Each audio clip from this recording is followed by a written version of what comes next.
আজকে পড়াইতেছি কি অ্যাডভার্ব, তাই না? অ্যাডভার্ব, অ্যাডভার্ব অর্থ কি স্যার? হ্যাঁ, অ্যাডভার্ব অর্থ কি? ক্রিয়া বিশেষণ। তো ক্রিয়া বিশেষণ মানে কি স্যার? ক্রিয়া বিশেষণ কি? একজন বলেন। ক্রিয়া বিশেষণ মানে হলো যেগুলা ভার্বকে যেটাকে মডিফাই করা হয়। যেমন আমরা জানি অ্যাডজেক্টিভ মানে বিশেষণ। বিশেষণ মানে কি? কাউকে প্রভাবিত করা, ঠিক আছে? কারো দুষ্গুণ বর্ণনা করা, সে কেমন সেটা বুঝাইয়া দেওয়া, ভালো না মন্দ, কতটুকু কম বেশি এরকম, এগুলাকে অ্যাডজেক্টিভ বলে। অ্যাডজেক্টিভ কার দুষ্গুণ বর্ণনা করে? Noun pronoun. কিন্তু অ্যাডভার্ব কারকে বিশেষিত করে? অ্যাডজেক্টিভ এবং ভার্বকে বিশেষিত করে। সেই অ্যাডভার্ব আমাকে প্রথমে আমরা শিখব আগে তিন প্রকার। কয় প্রকার? তিন প্রকার। তিন প্রকার অ্যাডভার্ব নামটা লিখি আমরা সবাই। তিন প্রকার অ্যাডভার্ব লড়াই না রে ওই। প্রথমে লিখব সিম্পল। কি? সিম্পল। দ্বিতীয়ত হলো ইন্টারোগেটিভ। কি? ইন্টারোগেটিভ।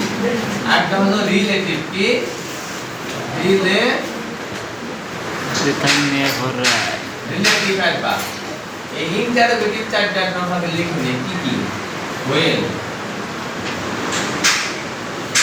why, where এবং একটা হলো how। এই চারটা হলো ইন্টারোগেটিভ অ্যাডভার্ব। কি অ্যাডভার্ব বলে? Interrogative adverb. এই চারটাকে কি বলা হয়? Interrogative adverb. জোরে বলেন, এই চারটাকে কি বলা হয়? Interrogative adverb. Interrogative adverb. এই অ্যাডভার্বগুলো যখন বাক্যের প্রথমে থাকে তখন সেটাকে ইন্টারোগেটিভ অ্যাডভার্ব বলে। যেমন how are you? কি? how are you? কেমন আছো? যেমন when do you think come to madrasa? কখন মাদ্রাসায় আসো, তাই না? when do you come here? তুমি কখন এখানে আসো? এরকম হয় না? এখানে কখন আসো তুমি? বলো না যে আমি 4টার সময় আসি, 5টার সময় আসি বা 10টার সময় আসি। যে সময়টা বলবেন ওইটাই উত্তর হয়ে যাবে। এগুলো আরেকটা যদি বলেন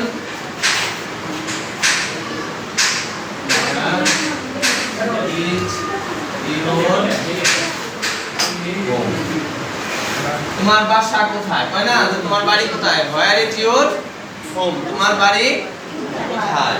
তাহলে এগুলা যখন বাক্যের মাঝখানে থাকবো তখন সেটাকে রিলেটিভ অ্যাডভার্ব বলে। এগুলাই how,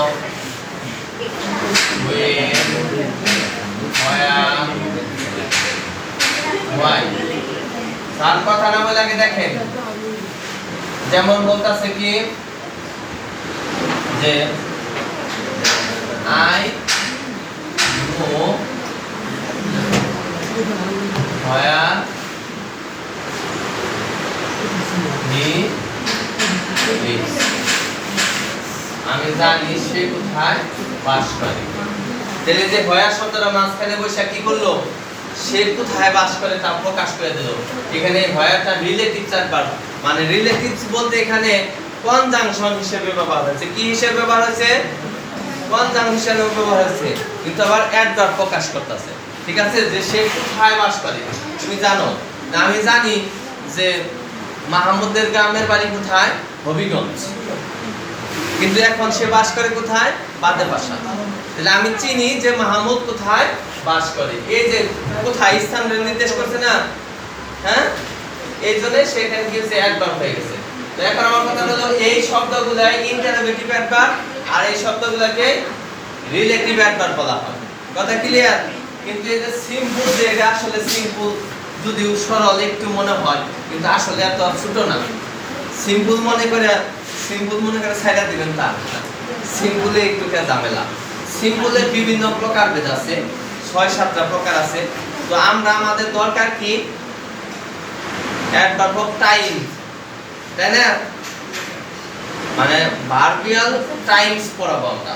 কি পড়াবো? ভার্বিয়াল টাইমস, যে মানে অ্যাডভার্বগুলো সময় নির্দেশ করে সেগুলা পড়াবো। তো এই সিম্পল অ্যাডভার্বের বিভিন্ন প্রকারভেদ আছে। যেমন টাইম, ঠিক আছে, প্লেস, প্লেস, আর কি হাউ, ওপেন,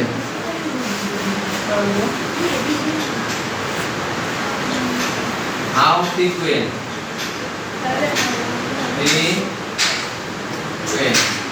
ঠিক আছে। মানে এরকম মানে আরো বেশ কিছু প্রকারভেদ আছে, তবে আমরা শিখবো শুধু একটা, শুধু কি অ্যাডভার্ব অফ টাইম। সেই টাইম দ্বারাই আমরা বাকি দিয়ে মুছে দিচ্ছি।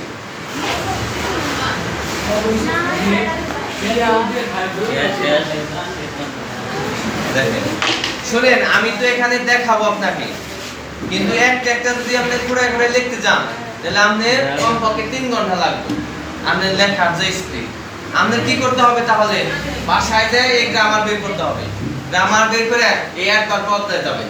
এই অ্যাডভার্ব অধ্যায়ে যায় আমি যে যে কথাগুলো বললাম, যে যে নামগুলো লিখলাম, এগুলো যদি না পান তাহলে আমার কাছ থেকে 5 টাকা জরিমানা নেবেন। বুঝলেন নাই? 5 টাকা জরিমানা বললাম কেন? 5 টাকা দেওয়া সহজ, দিতে পারবো। 5 লাখ করে কেন দিতে পারবো? 5 লাখ বললাম, এই জন্য 5 টাকা জরিমানার কথা বলতাম। বুঝতে পারছেন কি? তো টাইমটা কি স্যার? শুধু টাইম যুক্ত অ্যাডভার্ব গুলো আমরা শিখে নেব। টাইম যুক্ত অ্যাডভার্ব গুলো আমরা শিখে নেব। টাইম যুক্ত অ্যাডভার্ব কোনগুলো আজকে লিখব? যেমন নাও, আব্দুল্লাহ সাতান, নাও মানে এখন। সবাই একটু লিখে নেন অ্যাডভার্বগুলো। নাও, দেন মানে তখন, তাই না? তারপরে কি বলেন? টুডে, টুডে, টুমরো, ঠিক আছে, টুমরো। তারপরে কি বলেন? ইয়েস্টারডে,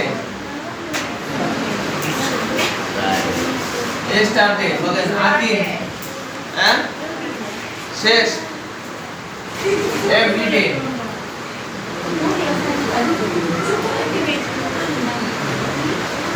আর বলেন, দুই চারটে বলেন।